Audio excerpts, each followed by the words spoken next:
পাত্র চাই, পাত্র চাই।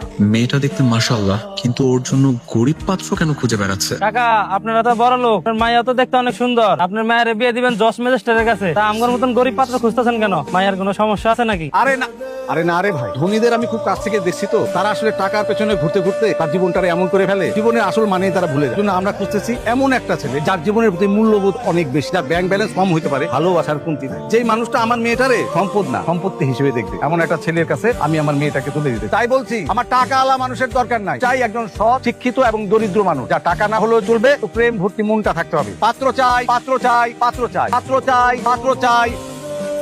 ভাবা যায় মেয়ের বাবার কি একটা উদ্ভট চাওয়া, গরিব পাত্র চাই। কিন্তু মা, আমার তো মেয়েটাকে অনেক বেশি পছন্দ হয়েছে। ভালো কথা, তাহলে দেরি করছিস কেন? চল না কালি গিয়ে কথা বলি। লাভ হবে না মা, মেয়ের বাবা যদি আমার বংশ পরিচয় জানে, শুরুতেই লাল কার্ড দেখাই দিব।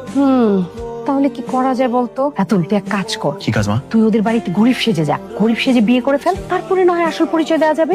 কি ব্যাপার? মা ছেলে মিলে কি গুজুর গুজুর ফুচু ফাচু করা হচ্ছে? কিছু না বাবা। সেটাই ভালো। শোন, কোনো ধরনের উল্টাপাল্টা চিন্তা ভাবনা যেন না আসে। জি বাবা। তুই তোর বাবার কথা কিছু মনে করিস না, তোকে আমি যেটা বলেছি সেটা কর।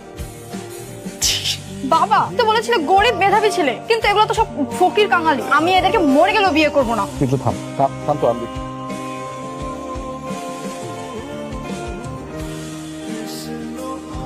ভদ্র, নম্র, গুড লুকিং, এইরকম একজন পাত্র। কিন্তু তোমাদের দেখে মনে হচ্ছে তোমরা যে এলাকায় থাকো সেই এলাকায় 7 দিন ধরে দুর্ভিক্ষ চলছে। তোমাদের দেখে তো কাঙাল মনে হচ্ছে। স্যার, এটা কেমন কথা বলে? আমরা কাঙ্গাল না, আমরা স্যারাই, আমরা দুই বেলা ঠিক করে খাইতে আর শিক্ষিত ছেলেও লাগবে, সেটা এটা কি এলাকার মধ্যে সবচেয়ে শিক্ষিত বলো আমি, আবার ম্যাডাম স্যার আমি শিক্ষিত। আচ্ছা শিক্ষিত পাওয়া গেছে।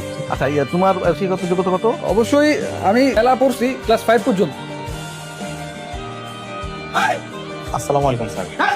স্যার আমি নতুন স্যার, আপনার মেয়ের বিয়ে করতে চাই। এই ছেলেটা কিন্তু একটু গুড লুকিং আছে। আমি কোনো অশিক্ষিত ছেলেকে বিয়ে করতে পারবো না। না না ম্যাডাম, আমি শিক্ষিত, আমি তিতুমির থেকে ডিগ্রি কমপ্লিট করছি। আপনার উপর যদি বিশ্বাস না হয়, তার জন্য আমি সব রেজাল্ট নিয়ে আসছি, রেজাল্টের শীট আমার কাছে আছে। এই তোমরা কিন্তু এরকম একটা ছেলে খুঁজতেছিলাম মা।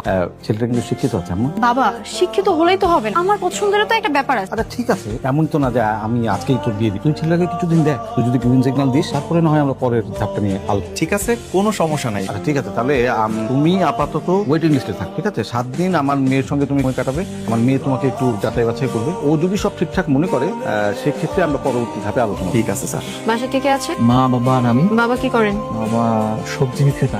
তোমাকে কিন্তু দেখে মনে হচ্ছে না তুমি গরিব। আমার সাথে গরিব সাথে নাটক করছো না তো?